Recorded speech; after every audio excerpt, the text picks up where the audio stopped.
give you the first question of the day. We're talking about sensitive skin. Doc Jarla already discussed the types and the differences that we have to note when we're discussing sensitive skin. With so many products out there though, how do I find the one for the skincare? Well, first of all, hello Jazz, hello Dr. Zarla and Anne, and hello to everyone. Thank you again for coming here today. So, the National Healthy Skin Mission, before I answer the question, I have some script here, is we do this every year. It's really in partnership with Watsons and SM Beauty because we've learned that Filipino skin enthusiasts have a misunderstanding of sensitive skin. And when they think about sensitive skin, they think that one type of sensitive skin is enough. Actually, our learning from our doctors and from the Cetaphil science is there are different types of sensitive skin. Sensitive skin, as you shared earlier, for redness, hyperpigmentation, even for babies. Not every baby skin is the same. It's unique. So for Cetaphil, which is backed up by clinical science, we do have an offering for different types of sensitive skin. And we are also happy to share that Cetaphil is the most prescribed skincare brand by dermatologists. And I can confirm that because I went to the derma last week and I said, I've been using this. Okay ba to? Sabi niya, approve ka. Okay. Hindi na pala ako kailangan mag-spend para sa joke lang. Hindi. But Doc Mark, like we discussed, going to dermas and knowing our sensitive skin type, the different types of sensitive skin types. There are so many products out there. Do I self-diagnose? How do I lean towards the best product for me? I think the best would be really from Cetaphil is to consult your dermatologist. Because the experts are really dermatologists.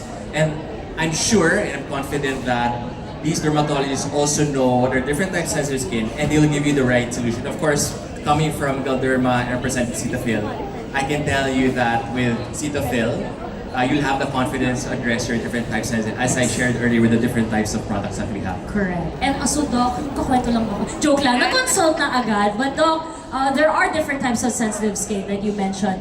I think it's easy to note, okay, some bumpiness, hyperpigmentation, all that.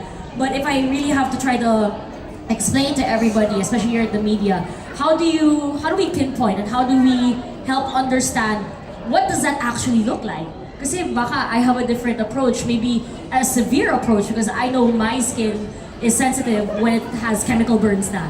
Maybe there's a lighter one? How do we see that? Hello Jazz, hello Anne, and hello Mark. So, when we talk about sensitive skin kasi marami siyang combination. May sensitive skin na rough yung skin, may sensitive skin na bumpy yung skin, may sensitive skin na puro pigmentation siya, may sensitive skin na dry yung skin. So, iba-iba ang presentation ng sensitive skin. But nevertheless, halos iisa or dadalawa lang yung signs nila. One of them is that they have persistent itchiness. In fact, 60% of patients with sensitive skin experience persistent itchiness. Ano to? Nangangati sila. Konting product lang or konting lagay lang ng product, medyo nagkakaroon na sila ng discomfort, nangangati na sila o nararamdaman nilang medyo parang makati siya. May stinging sensation. Second would be merong redness. So, yung redness, sabi ko nga kanina, kala lang natin cosmetic concern, hindi ka yung red na nagbo-blush ka. No? Yung red talaga minsan in the form of wheals, ng hives, pwede yun. Tapos talagang minsan yung buong mukha mo red na red siya. So from here, pagka nakita mo na ganito yung skin mo, may discomfort ka na nararamdaman, ang gagawin mo kagad, you have to consult your dermatologist. Because dermatologists are the ones who will try to make you understand your skin type. But then again, yung skin type natin iba-iba din. Sometimes they're combination. You have combination of dry skin together with sensitive skin. Sensitive skin with normal skin. Normal siguro yung forehead mo and then the rest will be sensitive skin, you know. Yung meron ka namang oily skin tapos sensitive ka. It can also happen. So that's why you have to consult your board-certified dermatologists. They'll be the ones to help you which ingredients, which skin products you can use for your skin. That's nice na hindi lang parang isang problem or isang vision lang ng sensitive skin because I thought it's more of the itchiness, bumpiness, redness. That's what I'm used to. But now we understand that it really can come in different forms, mild and a very severe form as well. So hopefully don't make it come to the severe form before you consult your doctor. I think that's what we're trying to push here as well with National Healthy Skincare Month as well. So, and I know you discussed that hyperpigmentation is one of your problems, but is that the only one, or is that your sensitive skin come out in a more lighter form that's naging aggravated to this hyperpigmentation? Well, actually, after listening to Doc kanina, I realized I do have sensitive skin, and because of that nga, maybe the hydration, it starts from there. So I think ever since I lacked the knowledge of realizing I had sensitive skin, minsan I would have the redness, yung dry, it's always a given for me. Like, even my makeup artist can attest to this.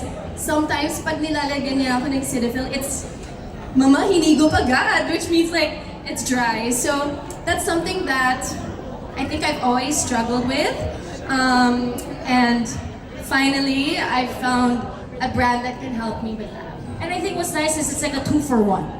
Na it's not only hydrating, it also corrects the dark spots that Yes. you want to correct as Yeah. well. So again, there is that specific product for you. Your issue might be like Anne, such as hyperpigmentation, or maybe me. I love AD Derma because mine is really from a dry climate. My skin can't handle it, so AD Derma is my favorite. Same, meron ka ng ganon. Super dry. But it's Especially also, when it's dry. It's dry. It's drier areas there. Yeah. God. And that's where sunscreen is super important as well. Yes, that's what I heard as well. There might be also a different level of sunscreen in different parts of the world. But Doc, you can correct me if I'm wrong also. Apart from Centella, which is the only thing I personally know to help soothe my skin, you mentioned also different ingredients. Are there any top 3 in my mind right now, and that our KOLs can also, and our media partners can also understand that these are also perfect, wonderful ingredients for sensitive skin? Number 1 sa akin, Centella. Yeah, Centella.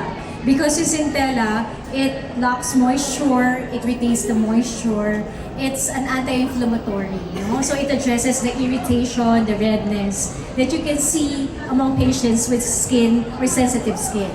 Number 2 would be the allantoin. So yung iba kasi, kala nila pag sensitive skin sila, hindi sila pwedeng mag-exfoliate. Kasi kaya naman sinong magugustong mag-exfoliate kapag sensitive yung skin mo eh.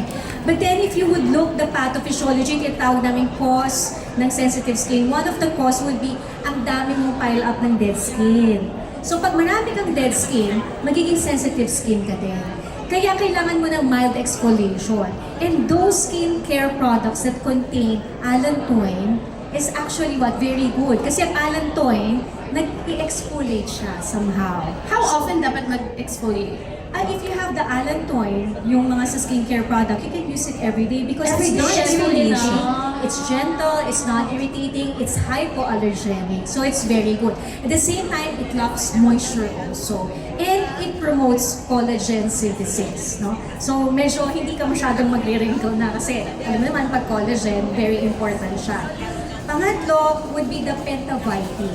Kala ko dati ang pronunciation niya pentavitin. Pentavitin pala siya. Yung pentavitin, it locks the moisture 72 hours. No? Kasi ang ginagawa niya is minimimik niya yung natural moisturizing factor na nakikita sa epidermis, dun sa outer layer ng skin. Yung natural moisturizing factor, nire-retain din niya yung moisture, piniprevent niya yung paglabas ng moisture sa skin. So maganda din siya, at the same time, it promotes collagen regeneration. So which is also good. Kasi ang problem with sensitive skin, manipis na yung skin nila, pangit pa yung, fragmented pa yung collagen nila, at the same time, yung blood vessel nila very visible siya, kaya pulang-pula yung face ng mga patients. Naa-atake ako, Doc, ha? Lahat ng sinasabi mo, ako yun. So parang ako yan, check. So this is incredibly perfect, and I can see you're agreeing also, and like, you're listening about the exfoliation. You had your own experience, I ba? didn't realize kasi like, especially with me where I pretty much wear makeup every day because of my work, and it makes you question, did I clean my skin enough? Diba? And I think that's where exfoliation could probably come in handy for me personally. I just didn't realize na pwede siya everyday. Ako hindi ko ginagawa. Takot ako eh. Dapat Kala yung ko once product a very year. gentle. Dapat product niya very gentle, hypoallergenic. Not those harsh acids. Kasi di ba, there are actually acids na nagpo-cause ng exfoliation. But for those with sensitive skin, kailangan yung mga hypoallergenic, gentle, and non-irritating para magamit mo siya every I day. just wanted to add, and I agree with everything what the panelists are saying. Different types of sensitive skin and the ingredients. Happy to share. We just launched also, gandang segue, Cetaphil Soothing, which is for skin with redness. And it's good to hear, Doctor, the ingredients that you mentioned. It's actually found in the new Cetaphil Soothing with clinical proven studies. Instantly reduce redness. That's what you said there. Yes, and we also learned from consumers that aside from the redness, they want skin protection. And Cetaphil Soothing, or the new Cetaphil Soothing, is able to reduce redness but also give the skin protection. So that's why it's soothing and comforting after that. So it's not just targeting a certain problem, but also helping the longevity of your skin barrier to be healthy as well, even after targeting the... Ang galing talaga ng Cetaphil! Ang galing talaga! Palakpakan, ladies and gentlemen!